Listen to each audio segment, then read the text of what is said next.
I found this hand-turned wooden dowel in my mother's house. It measures 7.5 inches in length, with one end shaped like an elongated teardrop, its narrow tip connected to the top of a bell-like form. The bell has a concave bottom, with a surface resembling pencil marks, as if someone had drawn on it. Near the widest part, there are two parallel grooves. My mother had a fondness for collecting antiques and owned a variety of vintage household items. Any ideas what this thing is? It's a darning egg. They were used for darning socks, as the curved shape would allow the darner to work on the curved bits like toes and heels. I recently bought a house in eastern Canada and have been living here for less than a month. The previous owner, who was in his 90s, moved out to receive care from a family member. It's a quiet neighborhood. While exploring, I discovered something hidden inside the front bushes, a wooden ball with screws in it, resembling a mace. Any idea what it could be? It's a sculpture of a dandelion, with the other end appearing dirty, as if it had been stuck in the ground. The flowers are beautiful but can cost over $8 per bulb. Many people made imitation versions that, from the road, looked similar enough when placed among the other plants. While helping my uncle clean out his storage boxes, I came across this item in a kitchen utensil holder that contained a set of utensils with wooden handles and silicone tops, such as a spatula, serving spoon, and soup ladle. I couldn't figure out what this item was for, and it's possible it wasn't originally part of the set but was simply tossed into the holder. It's about 12 inches long, made of wood, though a different type than the other utensils. This one is more polished and has a warmer tone. I found the original utensil set on Amazon, but this piece doesn't belong to it. I suspect it's part of another kitchen tool that somehow ended up in the holder. Anyone know what this is? It is a cocktail muddle. It is used for crushing up leaves and fruits. It is excellent for when you want to make a mojito. This was given to my antique collecting father by an elderly woman who had no idea what it was. Her husband collected medical oddities, so it might be some obscure old device. It has brass or copper electrical posts on top, and the small ball swivels, suggesting it may have once held a probe of some sort. The design leads me to believe it was made in the early 1900s.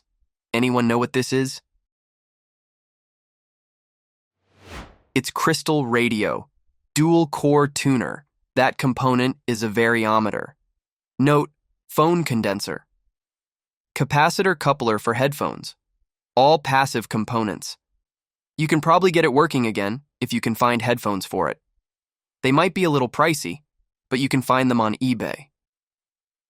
The only thing that appears to be missing is a thin wire for the galena crystal. It's also known as a cat's whisker detector. The little clip at the corner of the radio near the 0 on the dial is holding a small brass ball that has a hole in it. A wire went into that hole and the end of it was ground to a fine point, similar to an ice pick. The wire would extend across through the ball, so the point was barely touching the galena, which is a lead silver alloy.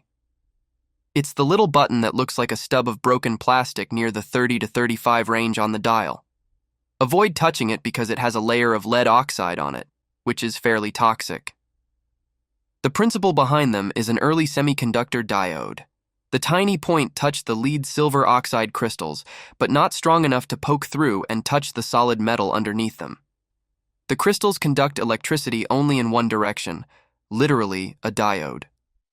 That's the core of an AM radio detector. Tiny crystals are very fragile and periodically required the user to move the point of the wire to a different area on the lead to use a new crystal.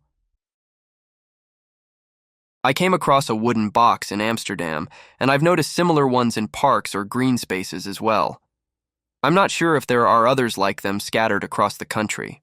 All the ones I've seen are made of wood and resemble each other closely, if not exactly.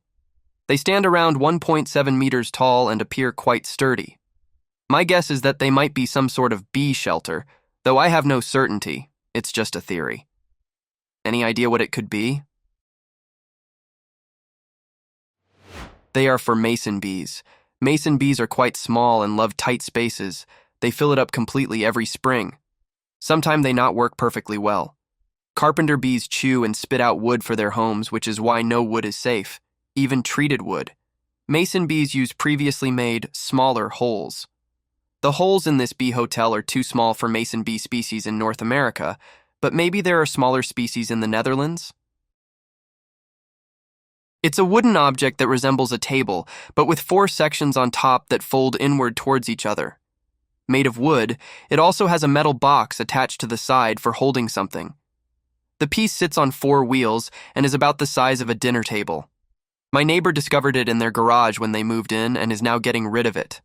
I've searched online for display tables, the closest thing we could think of, and even tried using Google Lens, but I haven't had any luck identifying it. Any ideas what this thing is? It's a grocer's display bench. You can set up flat and stack heavy things on it, or set it up for 4 shelves of lighter things. See the poles hanging down?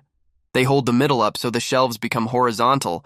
That's why the shelves slope wrongly in the photo. They are only folded out to +45 when the entire half is up at -45. I found this while thrifting. It's a lightweight, hand-sized wooden object with a spool and a sloped section. The slope has a slit at the crest, and I'm not sure what it's meant for. Someone suggested it could be a cigarette rolling machine, but I seriously doubt that. I own a few vintage rolling machines, and this one just doesn't seem to fit the bill. How would it even roll something up? Any idea what it could be? It's a vintage business card holder. Get a stack of cards, put one in the slit, the rest up against the hoop, and drop the roller to keep them vertical. The spool holds the stack against the wire, and the slot holds 1 card aloft for easy retrieval. I came across it at a farmer's market. It's entirely made of wood, with round spindles around the top section that twist. The ornamental features are visible only from the front. It's too short to be a table and too wide to be a bench. Someone suggested it might be a type of bassinet, possibly designed to be placed next to a bed. Any idea what this is made for? It's a chair howdah style. A howdah or houdah derived from the Arabic, which means bed carried by a camel, also known as hathi howdah, is a carriage which is positioned on the back of an elephant, or occasionally some other animal such as a camel, used most often in the past to carry wealthy people during progresses or processions, hunting or in warfare. It was also a symbol of wealth for the owner, and as a result might be elaborately decorated, even with expensive gemstones. Notable howdahs are the golden howdah, on display at the Napier Museum at Thiruvananthapuram, which was used by the Maharaja of Travancore, and that is used traditionally during the elephant procession of the famous Mysore Dasara. The Mehrangarh Fort Museum in Jodhpur, Rajasthan, has a gallery of royal howdahs. Today, howdahs are used mainly for tourist or commercial purposes in Southeast Asia and are the subject of controversy as animal rights groups and organizations, such as Millennium Elephant Foundation, openly criticize their use, citing evidence that howdahs can cause permanent damage to an elephant's spine, lungs, and other organs, and can significantly shorten the animal's life.